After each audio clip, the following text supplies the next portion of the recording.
Book 4. Chapter 1. In every art and science which is not conversant in parts but in some one genus in which it is complete, it is the business of that art alone to determine what is fitted to its particular genus, as what particular exercise is fitted to a certain particular body, and suits it best. For that body which is formed by nature the most perfect and superior to others necessarily requires the best exercise and also of what one kind that must be which will suit the generality. And this is the business of the gymnastic arts, and although any one should not desire to acquire an exact knowledge and skill in these exercises, yet it is not, on that account, the less necessary that he who professes to be a master and instruct the youth in them should be perfect therein. And we see that this is what equally befalls the healing, shipbuilding, cloth-making, and indeed all other arts. So that it evidently belongs to the same art to find out what kind of government is best, and would of all others be most correspondent to our wish, while it received no molestation from without, and what particular species of it is adapted to particular persons. For there are many who probably are incapable of enjoying the best form, so that the legislator, and he who is truly a politician, ought to be acquainted not only with that which is most perfect imaginable, but also that which is the best suited to any given circumstances. There is, moreover, a third sort, an imaginary one, and he ought, if such a one should be presented to his consideration, to be able to discern what sort of one it would be at the beginning, and, when once established, what would be the proper means to preserve it a long time.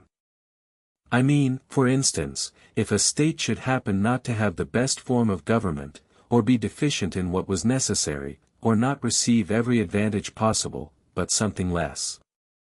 And, besides all this, it is necessary to know what sort of government is best fitting for all cities.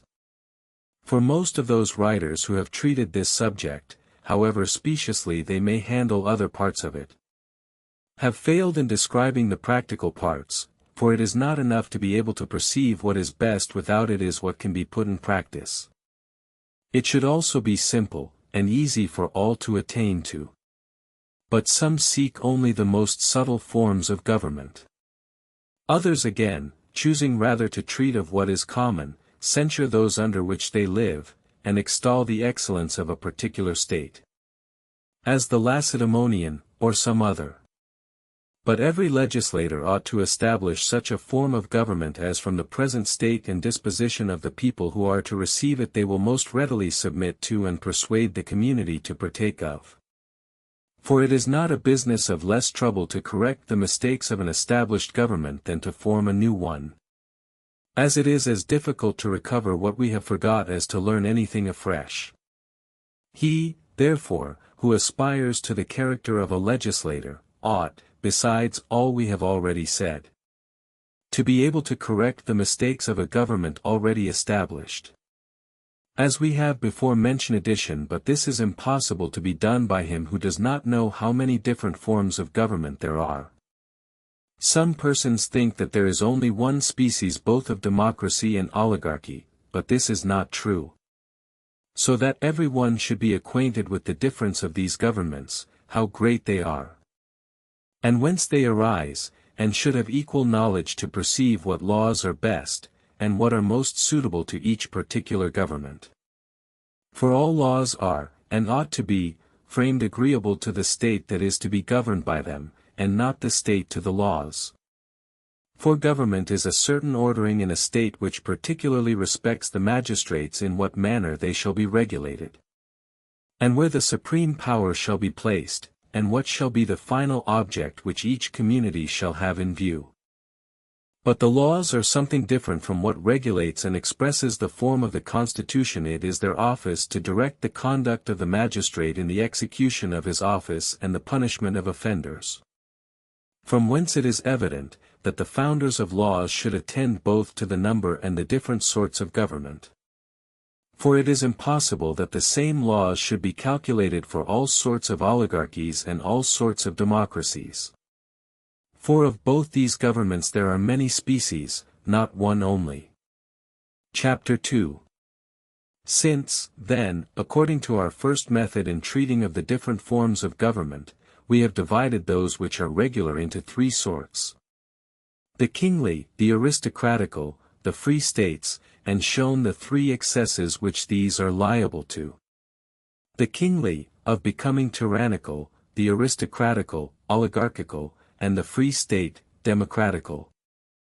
And as we have already treated of the aristocratical and kingly, for to enter into an inquiry what sort of government is best is the same thing as to treat of these two expressly.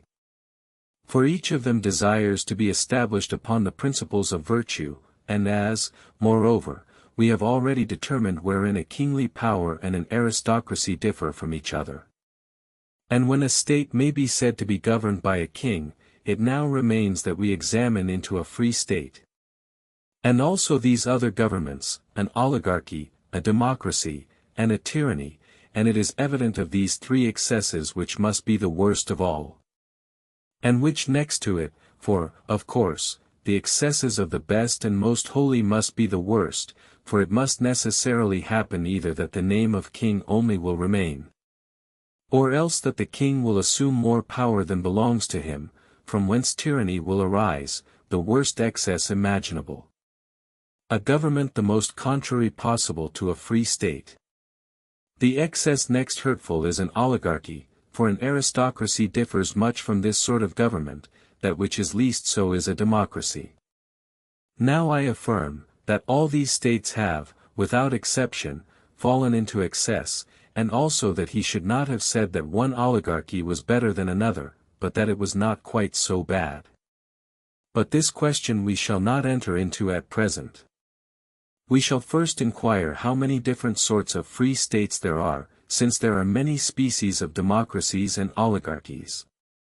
And which of them is the most comprehensive, and most desirable after the best form of government, or if there is any other like an aristocracy, well established, and also which of these is best adapted to most cities, and which of them is preferable for particular persons. For, probably, some may suit better with an oligarchy than a democracy, and others better with a democracy than an oligarchy. And afterwards in what manner any one ought to proceed who desires to establish either of these states. I mean every species of democracy, and also of oligarchy. And to conclude, when we shall have briefly gone through everything that is necessary, we will endeavor to point out the sources of corruption and stability, in government, as well those which are common to all as those which are peculiar to each state, and from what causes they chiefly arise. Chapter 3. The reason for there being many different sorts of governments is this, that each state consists of a great number of parts. For, in the first place, we see that all cities are made up of families, and again, of the multitude of these some must be rich, some poor, and others in the middle station, and that, both of the rich and poor, some will be used to arms, others not. We see also, that some of the common people are husbandmen, others attend the market, and others are artificers. There is also a difference between the nobles in their wealth, and the dignity in which they live, for instance, in the number of horses they breed, for this cannot be supported without a large fortune, for which reason, in former times, those cities whose strength consisted in horse became by that means oligarchies, and they used horse in their expeditions against the neighboring cities. As the Eretrians, the Chalcidians, the Magnesians, who lived near the river Meander, and many others in Asia. Moreover, besides the difference of fortune, there is that which arises from family and merit, or, if there are any other distinctions which make part of the city. They have been already mentioned in treating of an aristocracy, for there we considered how many parts each city must necessarily be composed of. And sometimes each of these have a share in the government, sometimes a few, sometimes more. It is evident then, that there must be many forms of government, differing from each other in their particular constitution, for the parts of which they are composed each differ from the other. For government is the ordering of the magistracies of the state, and these the communities share between themselves, either as they can attain them, by force, or according to some common equality which there is amongst them, as poverty, wealth, or something which they both partake of. There must therefore necessarily be as many different forms of governments as there are different ranks in the society, arising from the superiority of some over others, and their different situations. And these seem chiefly to be two, as they say, of the winds, namely, the north and the south, and all the others are declinations from these. And thus in politics, there is the government of the many and the government of the few, or a democracy and an oligarchy. For an aristocracy may be considered as a species of oligarchy, as being also a government of the few. And what we call a free state may be considered as a democracy, as in the winds they consider the west as part of the north, and the east as part of the south, and thus it is in music, according to some, who say there are only two species of it, the Doric and the Phrygian, and all other species of composition they call after one of these names. And many people are accustomed to consider the nature of government in the same light, but it is both more convenient and more correspondent to truth to distinguish governments as I have done, into two species, one, of those which are established upon proper principles, of which there may be one or two sorts. The other, which includes all the different excesses of these, so that we may compare the best form of government to the most harmonious piece of music. The oligarchic and despotic to the more violent tunes, and the democratic to the soft and gentle airs. Chapter 4. We ought not to define a democracy as some do, who say simply, that it is a government where the supreme power is lodged in the people, for even in oligarchies the supreme power is in the majority. Nor should they define an oligarchy a government where the supreme power is in the hands of a few, for let us suppose the number of a people to be 1,300. And that of these 1,000 were rich, who would not permit the 300 poor to have any share in the government. Although they were free, and their equal in everything else, no one would say, that this government was a democracy. In like manner, if the poor, when few in number, should acquire the power over the rich, though more than themselves, no one would say, that this was an oligarchy, nor this, when the rest who are rich have no share in the administration. We should rather say, that a democracy is when the supreme power is in the hands of the freemen, an oligarchy. When it is in the hands of the rich, it happens indeed that in the one case the many will possess it, in the other the few, because there are many poor and few rich. And if the power of the state was to be distributed according to the size of the citizens, as they say it is in Ethiopia, or according to their beauty, it would be an oligarchy, for the number of those who are large and beautiful is small. Nor are those things which we have already mentioned alone sufficient to describe these states, for since there are many species both of a democracy and an oligarchy, the matter requires further consideration, as we cannot admit, that if a few persons who are free possess the supreme power over the many who are not free, that this government is a democracy, as in Apollonia, in Ionia, and in Thera, for in each of these cities the honors of the state belong to some few particular families, who first founded the colonies. Nor would the rich, because they are superior in numbers, form a democracy, as formerly at Colophon, for there the majority had large possessions before the Lydian War. But a democracy is a state where the freemen and the poor, being the majority, are invested with the power of the state. An oligarchy is a state where the rich and those of noble families, being few, possess it. We have now proved that there are various forms of government and have assigned a reason for it, and shall proceed to show that there are even more than these, and what they are, and why, setting out with the principle we have already laid down. We admit that every city consists not of one, but many parts, thus. If we should endeavor to comprehend the different species of animals we should first of all note those parts which every animal must have, as a certain sensorium, and also what is necessary to acquire and retain food, as a mouth and a belly. Besides certain parts to enable it to move from place to place. If, then, these are the only parts of an animal and there are differences between them, namely, in their various sorts of stomachs, bellies, and sensoriums, to which we must add their motive powers, the number of the combinations of all these must necessarily make up the different species of animals. For it is not possible that the same kind of animal should have any very great difference in its mouth or ears. So that when all these are collected, who happen to have these things similar in all, they make up a species of animals of which there are as many as there are of these general combinations of necessary parts. The same thing is true of what are called states, for a city is not made of one but many parts, as has already been often said. One of which is those who supply it with provisions, called husbandmen, another called mechanics, whose employment is in the manual arts, without which the city could not be inhabited. Of these some are busied about what is absolutely necessary. Others in what contribute to the elegancies and pleasures of life. The third sort are your exchange men. I mean by these your buyers, sellers, merchants, and victuallers. The fourth are your hired laborers or workmen. The fifth are the men at arms, a rank not less useful than the other. Without you would have the community slaves to every invader.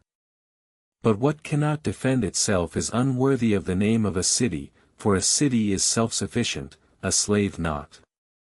So that when Socrates, in Plato's Republic, says that a city is necessarily composed of 4 sorts of people, he speaks elegantly but not correctly, and these are, according to him, weavers, husbandmen, shoemakers, and builders. He then adds, as if these were not sufficient, smiths, herdsmen for what cattle are necessary, and also merchants and victuallers, and these are by way of appendix to his first list, as if a city was established for necessity, and not happiness, or as if a shoemaker and a husbandman were equally useful. He reckons not the military apart before the increase of territory and joining to the borders of the neighboring powers will make war necessary. And even amongst them who compose his 4 divisions, or whoever have any connection with each other, it will be necessary to have some one to distribute justice, and determine between man and man. If, then, the mind is a more valuable part of man than the body, every one would wish to have those things more regarded in his city which tend to the advantage of these than common matters.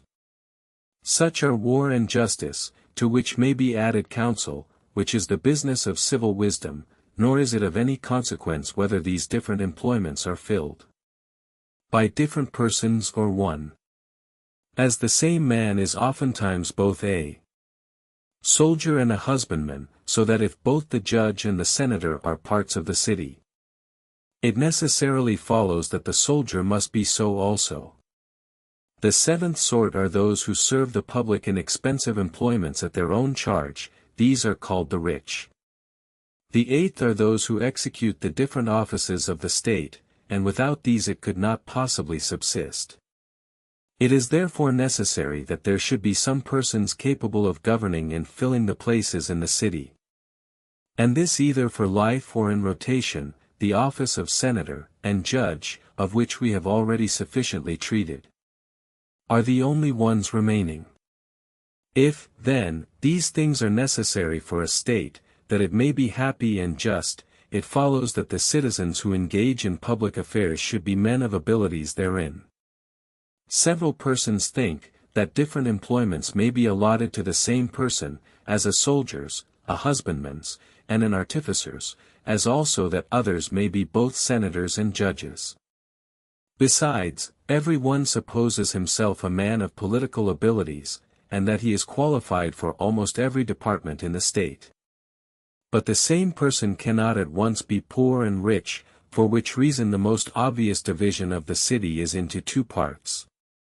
The poor and rich, moreover, since for the generality the one are few, the other many, they seem of all the parts of a city most contrary to each other. So that as the one or the other prevail they form different states, and these are the democracy and the oligarchy. But that there are many different states, and from what causes they arise, has been already mentioned, and that there are also different species both of democracies and oligarchies we will now show. Though this indeed is evident from what we have already said, there are also many different sorts of common people, and also of those who are called gentlemen. Of the different sorts of the first are husbandmen, artificers, exchange men, who are employed in buying and selling. Seamen, of which some are engaged in war, some in traffic, some in carrying goods and passengers from place to place. Others in fishing, and of each of these there are often many, as fishermen at Tarentum and Byzantium. Masters of galleys at Athens, merchants at Aegina and Chios, those who let ships on freight at Tenedos. We may add to these those who live by their manual labor and have but little property, so that they cannot live without some employ. And also those who are not freeborn on both sides, and whatever other sort of common people there may be. As for gentlemen, they are such as are distinguished either by their fortune, their birth, their abilities, or their education, or any such like excellence which is attributed to them. The most pure democracy is that which is so called principally from that equality which prevails in it. For this is what the law in that state directs, that the poor shall be in no greater subjection than the rich. Nor that the supreme power shall be lodged with either of these, but that both shall share it. For if liberty and equality, as some persons suppose, are chiefly to be found in a democracy, it must be most so. By every department of government being alike open to all. But as the people are the majority, and what they vote is law, it follows that such a state must be a democracy. This, then, is one species thereof. Another is, when the magistrates are elected by a certain census, but this should be but small, and every one who was included in it should be eligible. But as soon as he was below it should lose that right. Another sort is, in which every citizen who is not infamous has a share in the government, but where the government is in the laws. Another, where every citizen without exception has this right. Another is like these in other particulars, but there the people govern, and not the law, and this takes place when everything is determined by a majority of votes. And not by a law, which happens when the people are influenced by the demagogues, for where a democracy is governed by stated laws there is no room for them. But men of worth fill the first offices in the state, but where the power is not vested in the laws. There demagogues abound, for there the people rule with kingly power, the whole composing one body, for they are supreme. Not as individuals but in their collective capacity. Homer also discommends the government of many, but whether he means this we are speaking of, or where each person exercises his power separately, is uncertain. When the people possess this power they desire to be altogether absolute, that they may not be under the control of the law, and this is the time when flatterers are held in repute. Nor is there any difference between such a people and monarchs in a tyranny, for their manners are the same, and they both hold a despotic power over better persons than themselves. For their decrees are like the others' edicts, their demagogues like the others' flatterers, but their greatest resemblance consists in the mutual support they give to each other. The flatterer to the tyrant, the demagogue to the people, and to them it is owing that the supreme power is lodged in the votes of the people. And not in the laws, for they bring everything before them, as their influence is owing to their being supreme whose opinions they entirely direct. For these are they whom the multitude obey. Besides, those who accuse the magistrates insist upon it, that the right of determining on their conduct lies in the people, who gladly receive their complaints as the means of destroying all their offices. Any one, therefore, may with great justice blame such a government as being a democracy, and not a free state. For where the government is not in the laws, then there is no free state, for the law ought to be supreme over all things. And particular incidents which arise should be determined by the magistrates or the state. If, therefore, a democracy is to be reckoned a free state, it is evident that any such establishment which centers all power in the votes of the people cannot, properly speaking, be a democracy, for their decrees cannot be general in their extent. Thus, then, we may describe the several species of democracies. Chapter 5. Of the different species of oligarchies, one is, when the right to the offices is regulated by a certain census, so that the poor, although the majority, have no share in it, while all those who are included therein take part in the management of public affairs. Another sort is, when the magistrates are men of very small fortune, who upon any vacancy do themselves fill it up. And if they do this out of the community at large, the state approaches to an aristocracy; if out of any particular class of people, it will be an oligarchy. Another sort of oligarchy is, when the power is an hereditary nobility.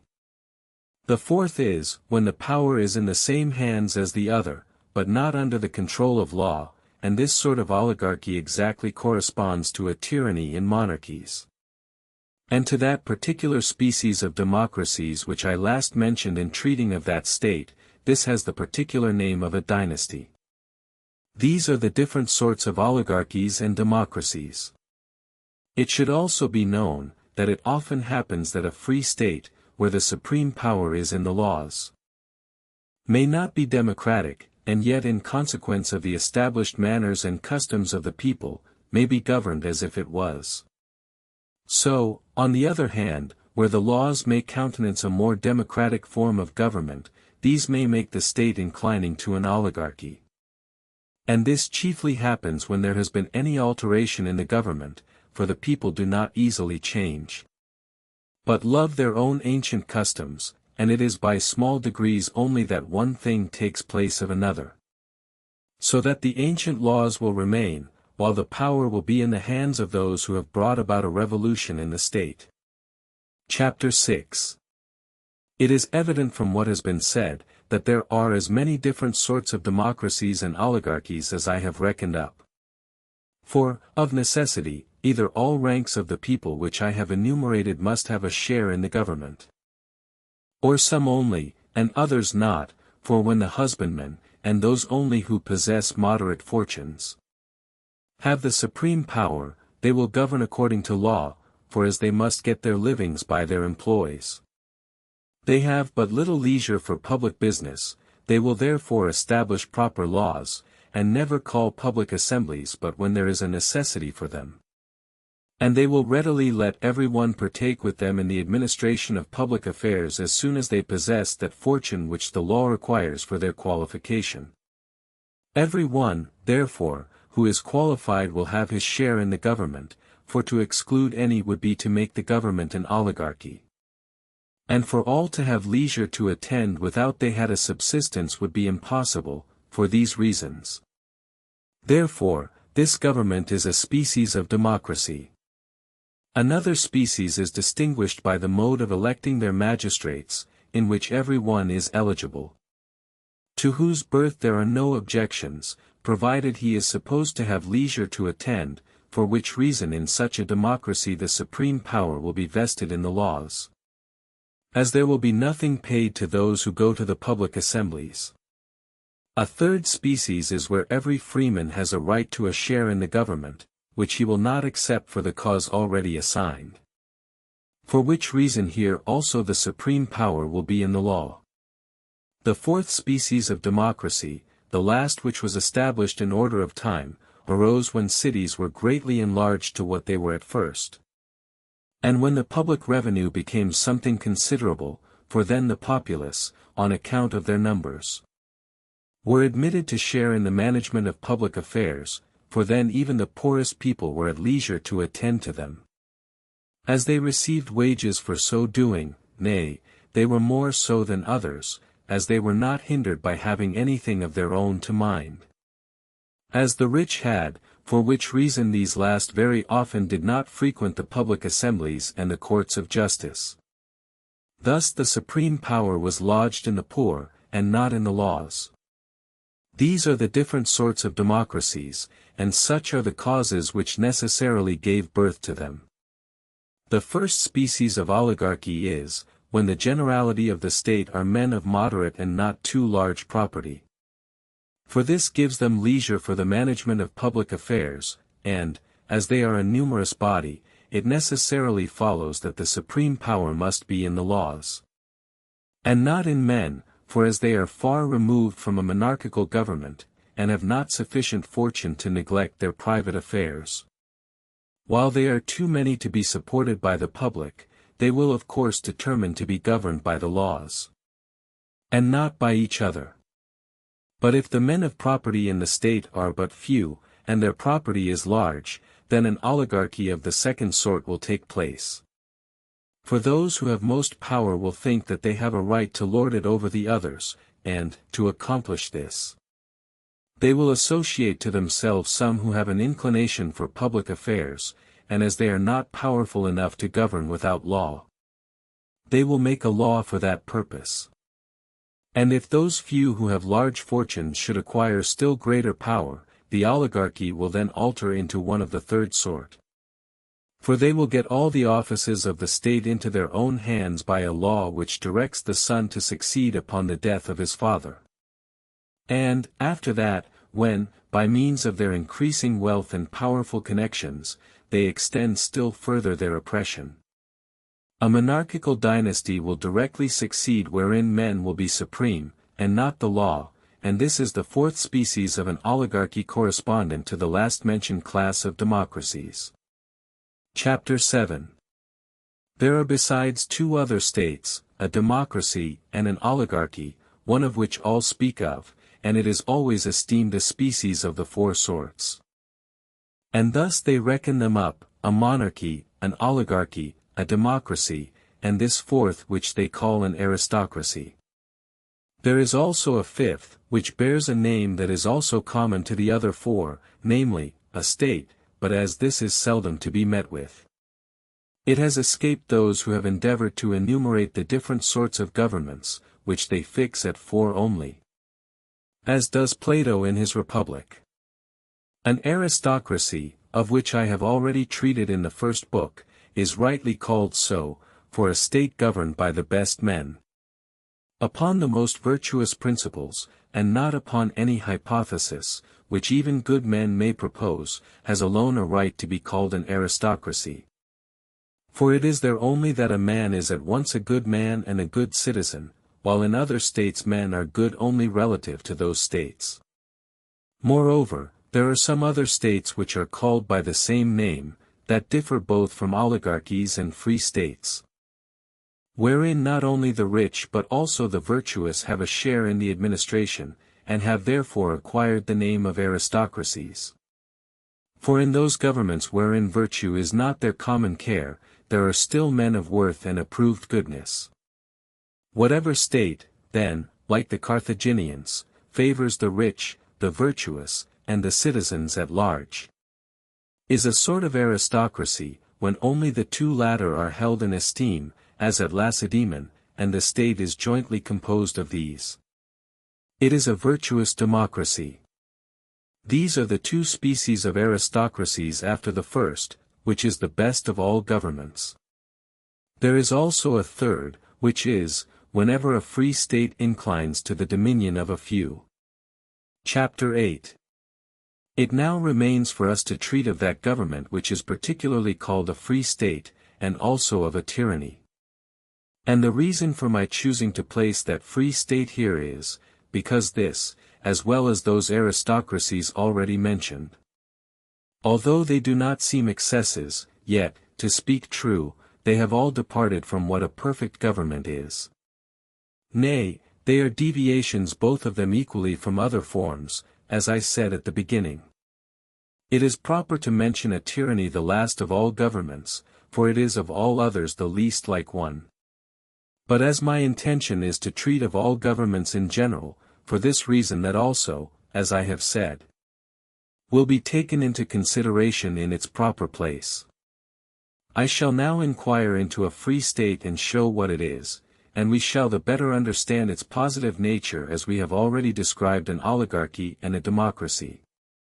For a free state is indeed nothing more than a mixture of them, and it has been usual to call those which incline most to a democracy.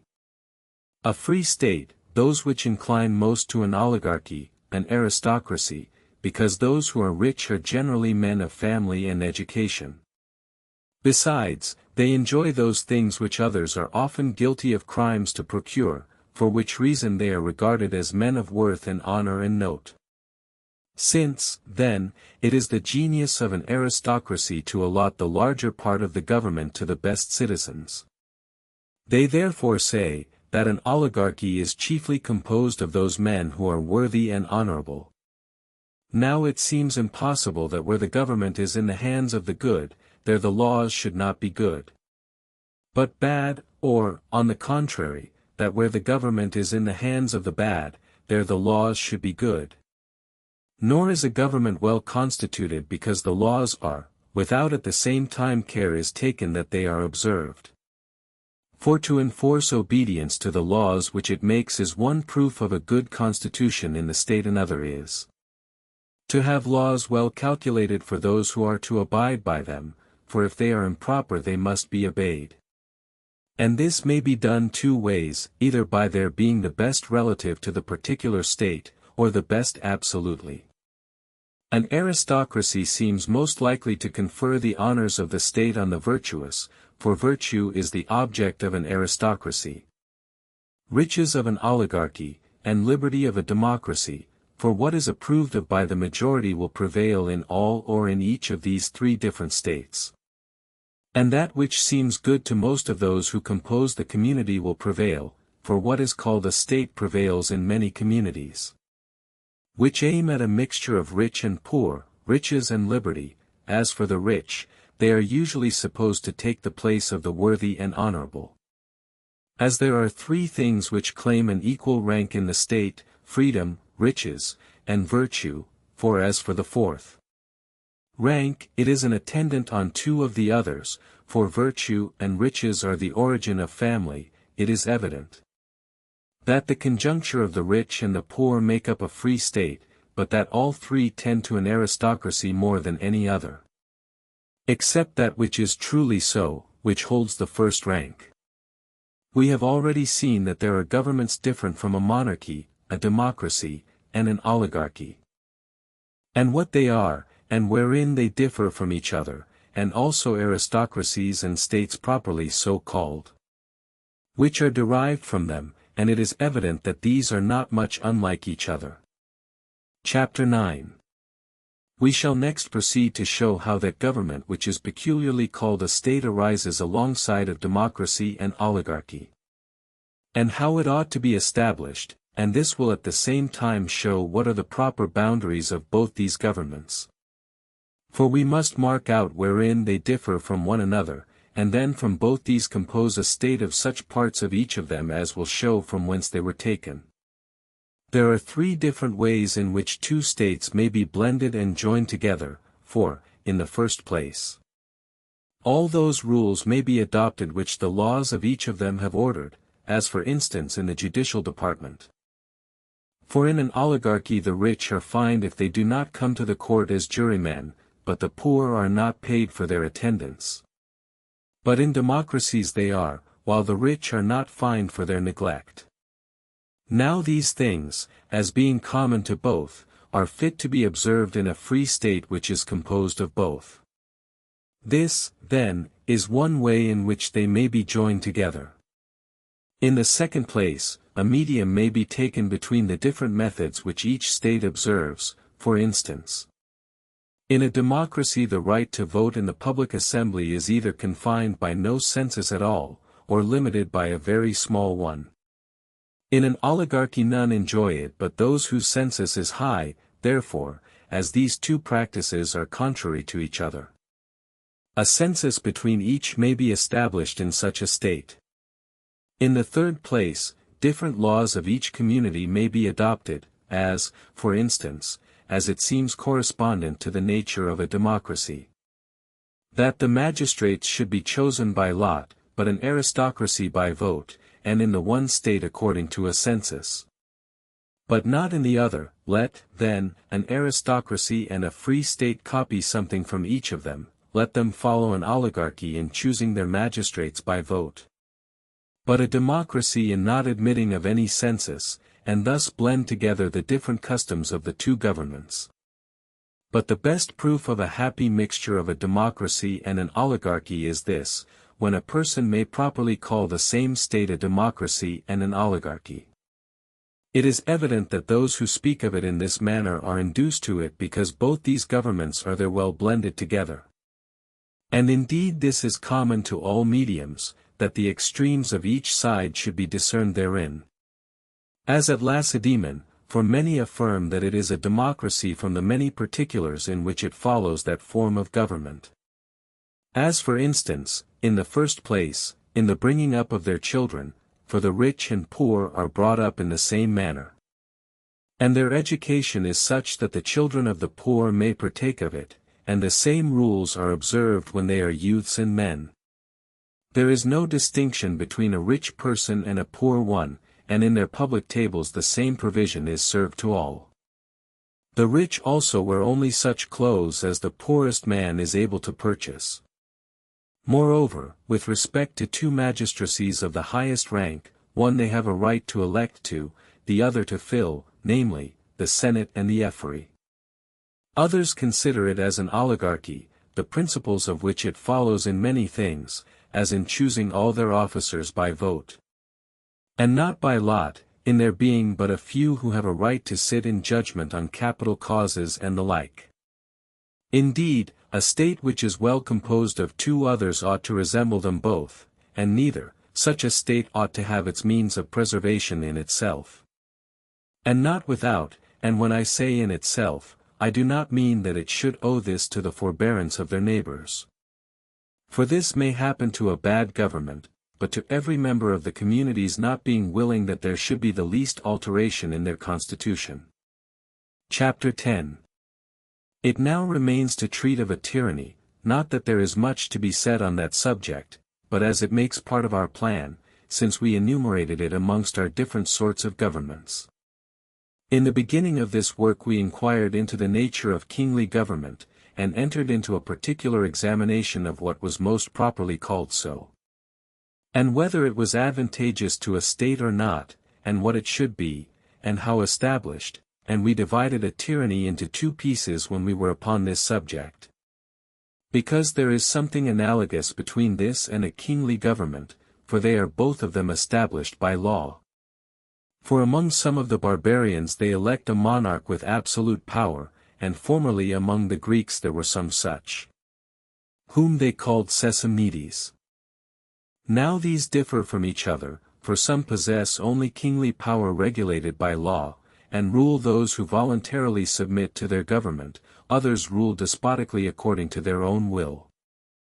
There is a third species of tyranny, most properly so called, which is the very opposite to kingly power.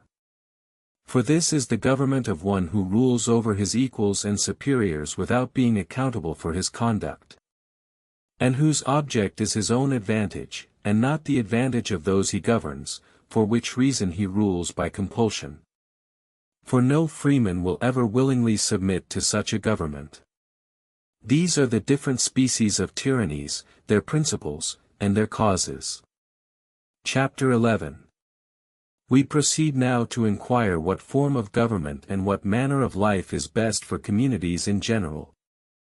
Not adapting it to that superior virtue which is above the reach of the vulgar, or that education which every advantage of nature and fortune only can furnish.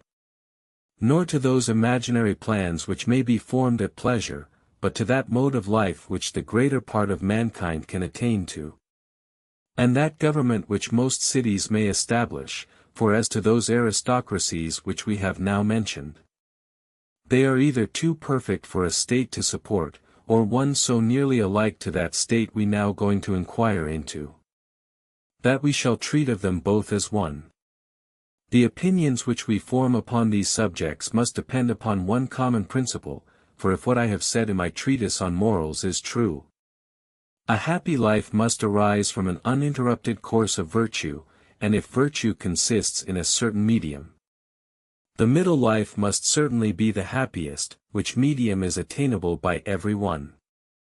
The boundaries of virtue and vice in the state must also necessarily be the same as in a private person, for the form of government is the life of the city. In every city the people are divided into three sorts, the very rich, the very poor, and those who are between them. If this is universally admitted, that the mean is best, it is evident that even in point of fortune mediocrity is to be preferred. For that state is most submissive to reason, for those who are very handsome, or very strong, or very noble, or very rich, or, on the contrary, those who are very poor, or very weak, or very mean, with difficulty obey it. For the one are capricious and greatly flagitious, the other rascally and mean, the crimes of each arising from their different excesses. Nor will they go through the different offices of the state, which is detrimental to it, besides, those who excel in strength, in riches, or friends, or the like, neither know how nor are willing to submit to command, and this begins at home when they are boys. For there they are brought up too delicately to be accustomed to obey their preceptors. As for the very poor, their general and excessive want of what the rich enjoy reduces them to a state too mean, so that the one know not how to command, but to be commanded as slaves, the others know not how to submit to any command, nor to command themselves but with despotic power. A city composed of such men must therefore consist of slaves and masters, not freemen, where one party must hate, and the other despise, where there could be no possibility of friendship or political community, for community supposes affection. For we do not even on the road associate with our enemies. It is also the genius of a city to be composed as much as possible of equals, which will be most so when the inhabitants are in the middle state. From whence it follows, that city must be best framed which is composed of those whom we say are naturally its proper members. It is men of this station also who will be best assured of safety and protection, for they will neither covet what belongs to others, as the poor do, nor will others covet what is theirs, as the poor do what belongs to the rich, and thus, without plotting against any one, or having any one plot against them, they will live free from danger. For which reason Phocylides wisely wishes for the middle state, as being most productive of happiness. It is plain, then, that the most perfect political community must be amongst those who are in the middle rank. And those states are best instituted wherein these are a larger and more respectable part, if possible, than both the other, or, if that cannot be, at least than either of them separate, so that being thrown into the balance it may prevent either scale from preponderating. It is therefore the greatest happiness which the citizens can enjoy to possess a moderate and convenient fortune. For when some possess too much, and others nothing at all, the government must either be in the hands of the meanest rabble or else a pure oligarchy, or, from the excesses of both, a tyranny, for this arises from a headstrong democracy or an oligarchy. But very seldom when the members of the community are nearly on an equality with each other. We will assign a reason for this when we come to treat of the alterations which different states are likely to undergo. The middle state is therefore best, as being least liable to those seditions and insurrections which disturb the community. And for the same reason extensive governments are least liable to these inconveniences, for there those in a middle state are very numerous. Whereas in small ones it is easy to pass to the two extremes, so as hardly to have any in a medium remaining. But the one half rich, the other poor, and from the same principle it is that democracies are more firmly established and of longer continuance than oligarchies. But even in those when there is a want of a proper number of men of middling fortune, the poor extend their power too far. Abuses arise, and the government is soon at an end. We ought to consider as a proof of what I now advance, that the best lawgivers themselves were those in the middle rank of life. Amongst whom was Solon, as is evident from his poems, and Lycurgus, for he was not a king, and Charondas. And indeed most others. What has been said will show us why of so many free states some have changed to democracies, others to oligarchies. For whenever the number of those in the middle state has been too small, those who were the more numerous, whether the rich or the poor, always overpowered them and assumed to themselves the administration of public affairs. From hence arose either a democracy or an oligarchy. Moreover, when in consequence of their disputes and quarrels with each other, either the rich get the better of the poor, or the poor of the rich, neither of them will establish a free state, but, as the record of their victory, one which inclines to their own principles, and form either a democracy or an oligarchy. Those who made conquests in Greece, having all of them an eye to the respective forms of government in their own cities, established either democracies or oligarchies, not considering what was serviceable to the state, but what was similar to their own. For which reason a government has never been established where the supreme power has been placed amongst those of the middling rank. Or very seldom, and, amongst a few, one man only of those who have yet been conquerors has been persuaded to give the preference to this order of men. It is indeed an established custom with the inhabitants of most cities not to desire an equality, but either to aspire to govern, or when they are conquered, to submit. Thus we have shown what the best state is, and why.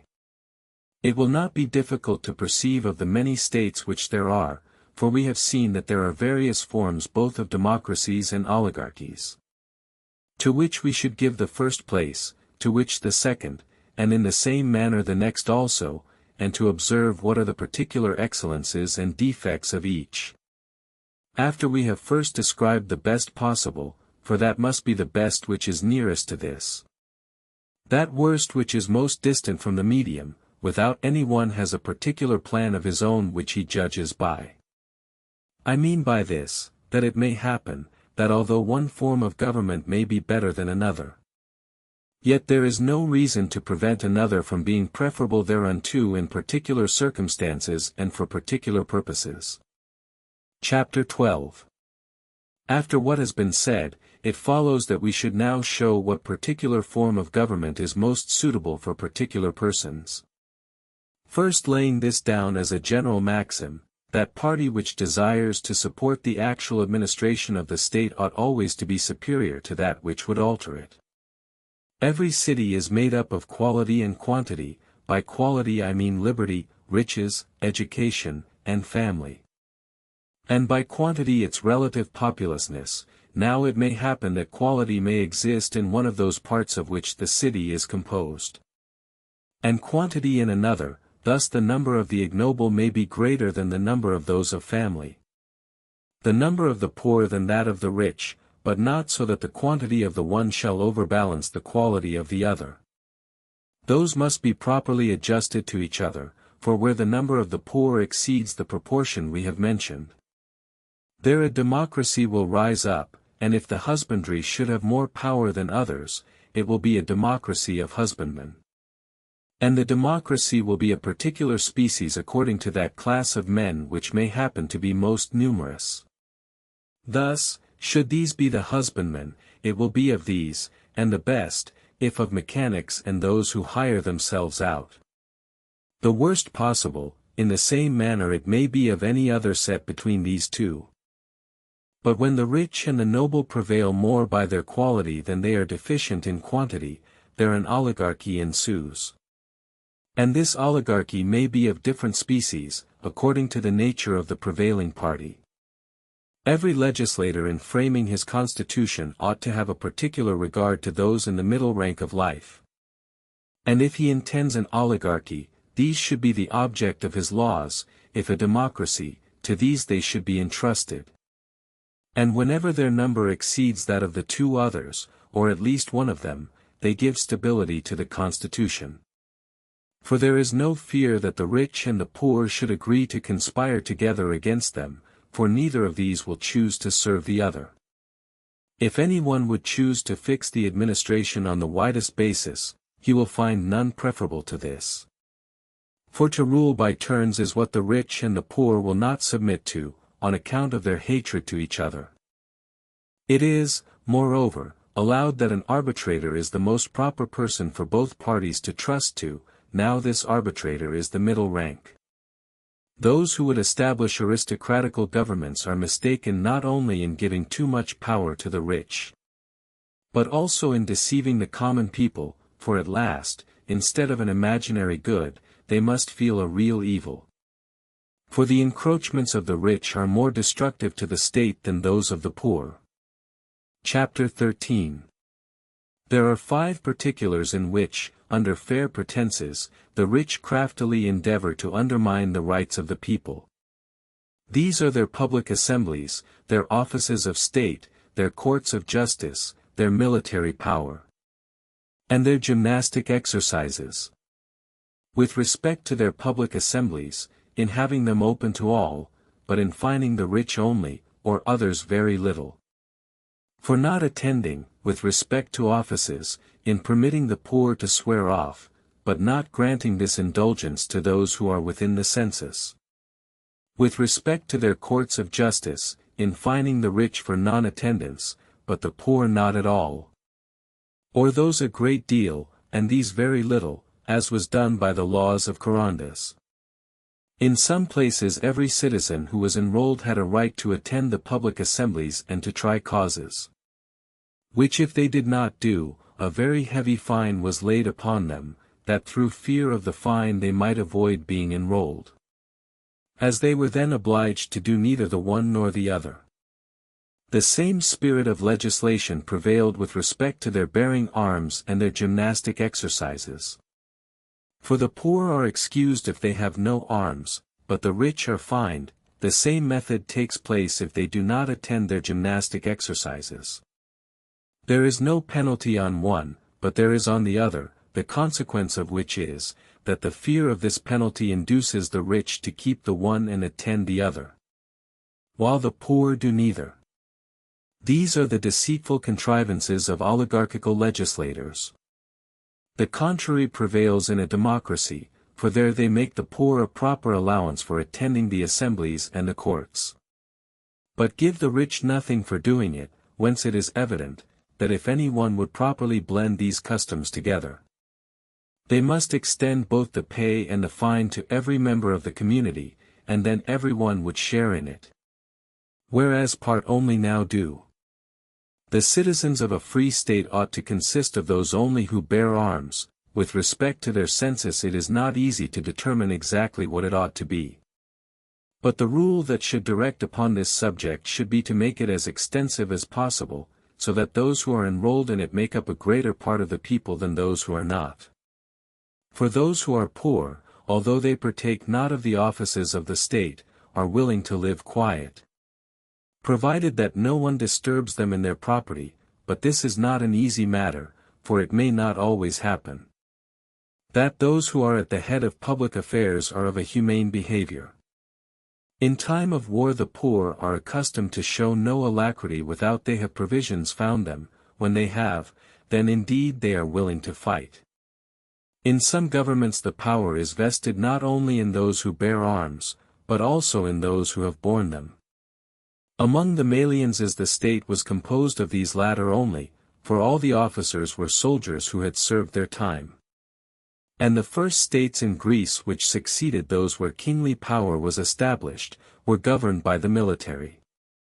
First of all the horse, for at that time the strength and excellence of the army depended on the horse. For as to the heavy-armed foot they were useless without proper discipline, but the art of tactics was not known to the ancients. For which reason their strength lay in their horse, but when cities grew larger, and they depended more on their foot, greater numbers partook of the freedom of the city, for which reason what we call republics were formerly called democracies. We have now shown why there are many sorts of governments, and others different from those we have treated of. For there are more species of democracies than one, and the like is true of other forms, and what are their differences? And whence they arise, and also of all others which is the best, at least in general, and which is best suited for particular people. Chapter 14. We will now proceed to make some general reflections upon the governments next in order, and also to consider each of them in particular. Beginning with those principles which appertain to each, now there are three things in all states which a careful legislator ought well to consider, which are of great consequence to all, and which properly attended to the state must necessarily be happy, and according to the variation of which the one will differ from the other.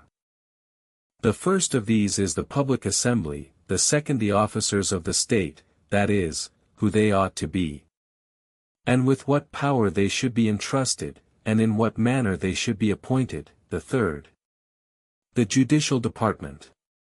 Now it is the proper business of the public assembly to determine concerning war and peace, making or breaking off alliances, to enact laws, to sentence to death, banishment, or confiscation of goods, and to call the magistrates to account for their behavior when in office. Now these powers must necessarily be entrusted to the citizens in general, or all of them to some, either to one magistrate or more, or some to one, and some to another, or some to all, but others to some. To entrust all to all is in the spirit of a democracy, for the people aim at equality.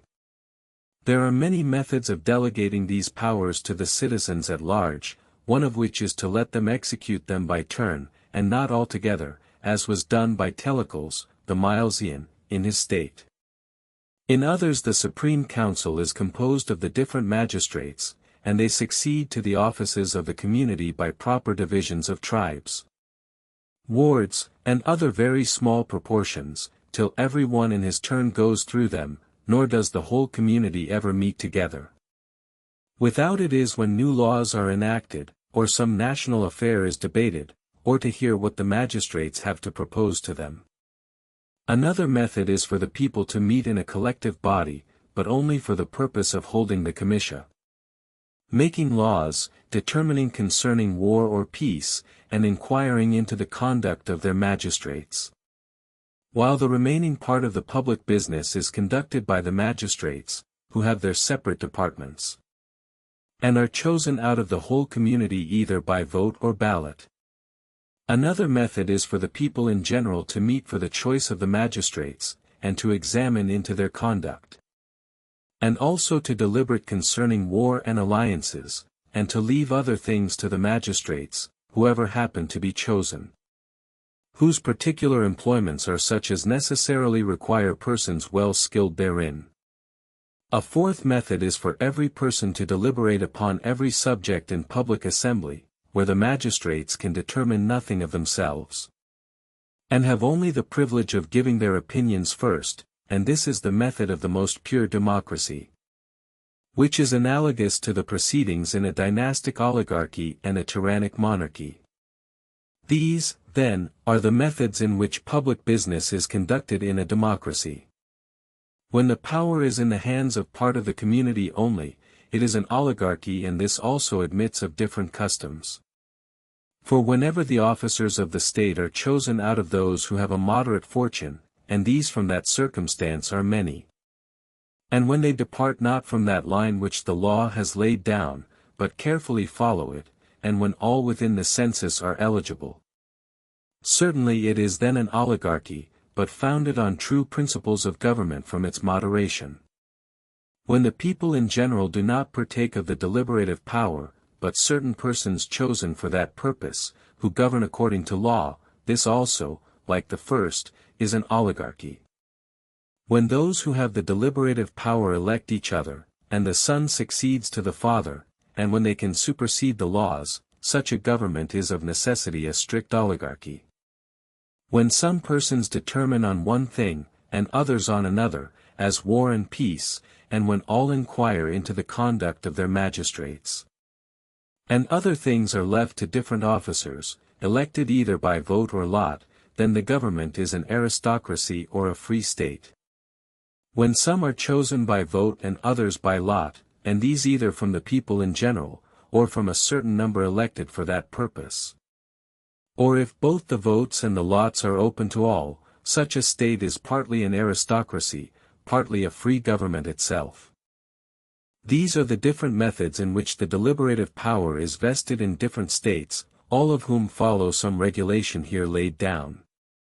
It is advantageous to a democracy, in the present sense of the word, by which I mean a state wherein the people at large have a supreme power, even over the laws, to hold frequent public assemblies, and it will be best in this particular to imitate the example of oligarchies in their courts of justice.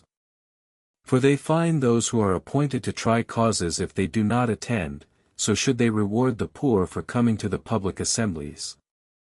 And their counsels will be best when all advise with each other, the citizens with the nobles with the citizens.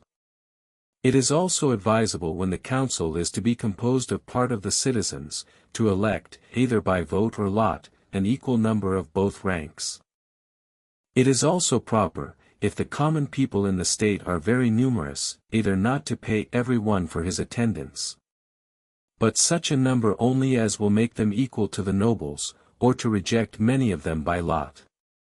In an oligarchy they should either call up some of the common people to the council, or else establish a court, as is done in some other states, whom they call pre-advisors or guardians of the laws, whose business should be to propose first what they should afterwards enact. By this means the people would have a place in the administration of public affairs, without having it in their power to occasion any disorder in the government. Moreover, the people may be allowed to have a vote in whatever bill is proposed, but may not themselves propose anything contrary thereto. Or they may give their advice, while the power of determining may be with the magistrates only. It is also necessary to follow a contrary practice to what is established in democracies, for the people should be allowed the power of pardoning, but not of condemning, for the cause should be referred back again to the magistrates, whereas the contrary takes place in republics. For the power of pardoning is with the few, but not of condemning, which is always referred to the people at large. And thus we determine concerning the deliberative power in any state, and in whose hands it shall be. Chapter 15. We now proceed to consider the choice of magistrates, for this branch of public business contains many different parts. As how many there shall be, what shall be their particular office, and with respect to time how long each of them shall continue in place. For some make it 6 months, others shorter, others for a year, others for a much longer time, or whether they should be perpetual or for a long time. Or neither, for the same person may fill the same office several times, or he may not be allowed to enjoy it even twice, but only once, and also with respect to the appointment of magistrates, who are to be eligible, who is to choose them, and in what manner, for in all these particulars we ought properly to distinguish the different ways which may be followed, and then to show which of these is best suited to such and such governments. Now it is not easy to determine to whom we ought properly to give the name of magistrate, for a government requires many persons in office. But every one of those who is either chosen by vote or lot is not to be reckoned a magistrate. The priests, for instance, in the first place, for these are to be considered as very different from civil magistrates. To these we may add the chirurgi and heralds, nay, even ambassadors are elected. There are some civil employments which belong to the citizens. And these are either when they are all engaged in one thing, as when as soldiers they obey their general, or when part of them only are, as in governing the women or educating the youth, and also some economic. For they often elect corn meters, others are servile, and in which, if they are rich, they employ slaves. But indeed they are most properly called magistrates, who are members of the deliberative council, or decide causes, or are in some command, the last more especially, for to command is peculiar to magistrates. But to speak truth, this question is of no great consequence, nor is it the province of the judges to decide between those who dispute about words. It may indeed be an object of speculative inquiry, but to inquire what officers are necessary in a state, and how many, and what, though not most necessary, may yet be advantageous in a well-established government. is a much more useful employment, and this with respect to all states in general, as well as to small cities. In extensive governments it is proper to allot one employment to one person, as there are many to serve the public in so numerous a society. Where some may be passed over for a long time, and others never be in office but once, and indeed everything is better done which has the whole attention of one person. Then when that attention is divided amongst many, but in small states it is necessary that a few of the citizens should execute many employments. For their numbers are so small it will not be convenient to have many of them in office at the same time. For where shall we find others to succeed them in turn? Small states will sometimes want the same magistrates and the same laws as large ones, but the one will not want to employ them so often as the other. So that different charges may be entrusted to the same person without any inconvenience, for they will not interfere with each other. And for want of sufficient members in the community it will be necessary. If we could tell how many magistrates are necessary in every city, and how many, though not necessary, it is yet proper to have, we could then the better know how many different offices one might assign to one magistrate. It is also necessary to know what tribunals in different places should have different things under their jurisdiction. And also what things should always come under the cognizance of the same magistrate, as, for instance, decency of manners. Shall the clerk of the market take cognizance of that if the cause arises in the market? And another magistrate in another place, or the same magistrate everywhere, or shall there be a distinction made of the fact? Or the parties? As, for instance, in decency of manners, shall it be one cause when it relates to a man, another when it relates to a woman? In different states shall the magistrates be different or the same? I mean, whether in a democracy, an oligarchy, an aristocracy, and a monarchy, the same persons shall have the same power? Or shall it vary according to the different formation of the government? As in an aristocracy the offices of the state are allotted to those who are well educated, in an oligarchy to those who are rich, in a democracy to the freemen? Or shall the magistrates differ as the communities differ? For it may happen that the very same may be sometimes proper, sometimes otherwise. In this state it may be necessary that the magistrate have great powers, in that but small. There are also certain magistrates peculiar to certain states, as the pre-advisors are not proper in a democracy. But a senate is, for one such order is necessary, whose business shall be to consider beforehand and prepare those bills which shall be brought before the people, that they may have leisure to attend to their own affairs. And when these are few in number the state inclines to an oligarchy. The pre-advisors indeed must always be few, for they are peculiar to an oligarchy, and where there are both these offices in the same state, the pre-advisors is superior to the senators, the one having only a democratical power, the other an oligarchical. And indeed the 1300 power of the Senate is lost in those democracies, in which the people, meeting in one public assembly, take all the business into their own hands, and this is likely to happen either when the community in general are in easy circumstances, or when they are paid for their attendance, for they are then at leisure often to meet together and determine everything for themselves. A magistrate whose business is to control the manners of the boys, or women, or who takes any department similar to this, is to be found in an aristocracy, not in a democracy, for who can forbid the wives of the poor from appearing in public?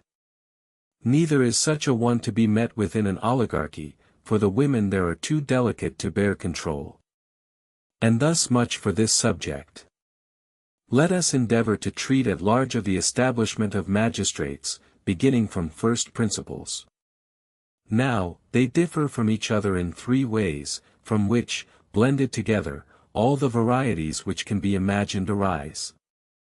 The first of these differences is in those who appoint the magistrates, the second consists in those who are appointed, the third in the mode of appointment, and each of these three differ in three manners, for either all the citizens may appoint collectively, or some out of their whole body, or some out of a particular order in it, according to fortune, family, or virtue, or some other rule, as at Megara, where the right of election was amongst those who had returned together to their country, and had reinstated themselves by force of arms, and this either by vote or lot. Again, these several modes may be differently formed together, as some magistrates may be chosen by part of the community, others by the whole, some out of part, others out of the whole, some by vote, others by lot, and each of these different modes admit of a fourfold subdivision. For either all may elect all by vote or by lot, and when all elect, they may either proceed without any distinction, or they may elect by a certain division of tribes, wards, or companies, till they have gone through the whole community. And some magistrates may be elected one way, and others another. Again, if some magistrates are elected either by vote or lot of all the citizens, or by the vote of some and the lot of some, or some one way and some another, that is to say, some by the vote of all, others by the lot of all, there will then be 12 different methods of electing the magistrates, without blending the two together.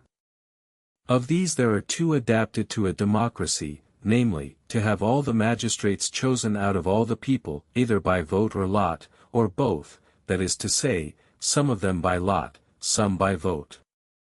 In a free state the whole community should not elect at the same time, but some out of the whole, or out of some particular rank. And this either by lot, or vote, or both, and they should elect either out of the whole community, or out of some particular persons in it. And this both by lot and vote. In an oligarchy it is proper to choose some magistrates out of the whole body of the citizens, some by vote, some by lot, others by both. By lot is most correspondent to that form of government. In a free aristocracy, some magistrates should be chosen out of the community in general, others out of a particular rank, or these by choice, those by lot. In a pure oligarchy, the magistrates should be chosen out of certain ranks, and by certain persons, and some of those by lot, others by both methods, but to choose them out of the whole community is not correspondent to the nature of this government. It is proper in an aristocracy for the whole community to elect their magistrates out of particular persons, and this by vote. These then are all the different ways of electing of magistrates, and they have been allotted according to the nature of the different communities. But what mode of proceeding is proper for different communities, or how the offices ought to be established, or with what powers shall be particularly explained. Addition I mean. By the powers of a magistrate, what should be his particular province? As the management of the finances or the laws of the state, for different magistrates have different powers. As that of the general of the army differs from the clerk of the market. Chapter 16. Of the 3 parts of which a government is formed, we now come to consider the judicial, and this also we shall divide in the same manner as we did the magisterial, into 3 parts. Of whom the judges shall consist, and for what causes, and how. When I say of whom, I mean whether they shall be the whole people, or some particulars. By for what causes I mean how many different courts shall be appointed, by how, whether they shall be elected by vote or lot. Let us first determine how many different courts there ought to be. Now these are 8. There is also another court called at Athens the Court of Phreati, which determines points relating to a murder committed by one who has run away, to decide whether he shall return, though such an affair happens but seldom, and in very large cities. The 7th, to determine causes wherein strangers are concerned, and this whether they are between stranger and stranger or between a stranger and a citizen. The 8th and last is for small actions, from 1 to 5 drachmas, or a little more, for these ought also to be legally determined, but not to be brought before the whole body of the judges. But without entering into any particulars concerning actions for murder, and those wherein strangers are the parties. Let us particularly treat of those courts which have the jurisdiction of those matters which more particularly relate to the affairs of the community and which if not well conducted occasion seditions and commotions in the state. Now, of necessity, either all persons must have a right to judge of all these different causes, appointed for that purpose.